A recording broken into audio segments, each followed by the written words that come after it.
بسم اللہ الرحمن الرحیم۔ پیارے ساتھیوں، امید ہے آپ ایمان اور صحت کی بہترین حالت میں ہوں گے۔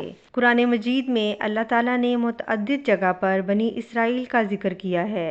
بنی اسرائیل ان لوگوں کو کہا جاتا ہے جو حضرت یعقوب علیہ السلام کی نسل سے اور ان کے ماننے والے تھے۔ چونکہ حضرت یعقوب علیہ السلام کا نام اسرائیل بھی تھا، اس لیے ان کی قوم کا نام بنی اسرائیل پڑ گیا۔ اللہ تعالیٰ نے ان کو قرآن مجید میں بنی اسرائیل کہہ کر ہی مخاطب کیا ہے۔ اللہ تعالیٰ نے حضرت عیسیٰ ابن مریم علیہ السلام کو بنی اسرائیل، جن میں تورات کی تعلیم کے متعلق بہت اختلاف ہو چکا تھا اور وہ تورات کی تعلیم کے خلاف عمل کرتے تھے، کی طرف نبی بنا کر بھیجا۔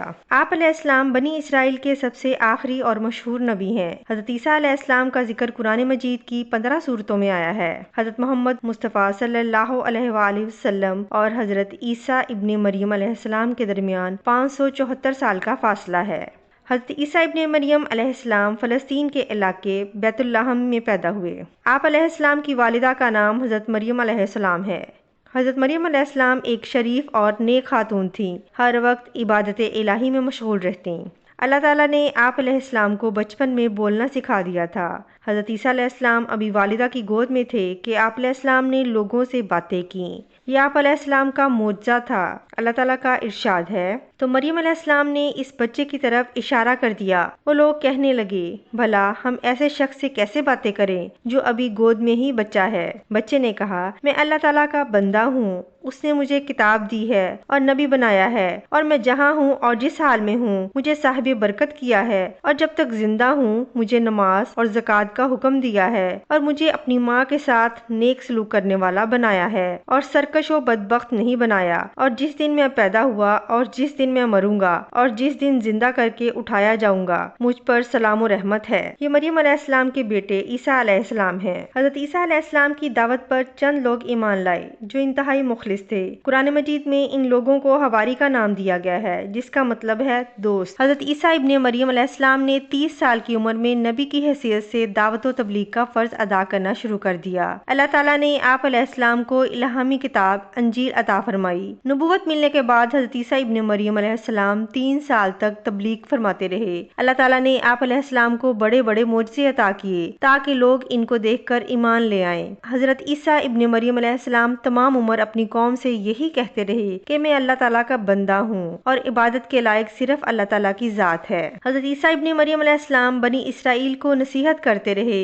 لوگوں نے آپ علیہ السلام کی ایک نہ مانی اور آپ علیہ السلام کو مارنے کی تدبیریں شروع کر دیں۔ دشمنوں کے جواب میں اللہ تعالیٰ کی تدبیر یہ تھی کہ حضرت عیسیٰ ابن مریم علیہ السلام کو زندہ آسمان پر اٹھا لیا اور ان کے ساتھیوں میں سے ایک کو ان کا ہم شکل بنا دیا، جسے انہوں نے سولی پر چڑھا دیا اور یہ سمجھے کہ ہم نے حضرت عیسیٰ علیہ السلام کو قتل کر دیا ہے۔ اللہ تعالیٰ کا ارشاد ہے، سورۃ النساء آیت 158، بلکہ اللہ تعالیٰ نے ان کو اپنی طرف اٹھا لیا اور اللہ تعالیٰ غالب اور حکمت والا ہے۔ حضرت عیسیٰ ابن مریم علیہ السلام کی وفات ابھی نہیں ہوئی بلکہ وہ آسمانوں میں زندہ ہیں۔ قیامت کے قریب حضرت عیسیٰ ابن مریم علیہ السلام دوبارہ دنیا میں تشریف لائیں گے۔ حضرت محمد رسول اللہ صلی اللہ علیہ وآلہ وسلم کی لائی ہوئی شریعت کی پیروی کریں گے اور اسی کے مطابق لوگوں کے فیصلے فرمائیں گے۔ اللہ تعالیٰ ان کے زمانے میں دجال کو ہلاک کرے گا۔ حضرت عیسیٰ ابن مریم علیہ السلام زمین پر 40 برس ٹھہریں گے، پھر ان کی وفات ہو جائے گی۔ مسلمان ان کی نماز جنازہ پڑھائیں گے اور ان کو دفن کر دیں گے۔ حضرت عیسیٰ علیہ السلام اللہ تعالیٰ کے حکم سے کھڑا ہو جا کہہ کر مردوں کو زندہ کرتے تھے۔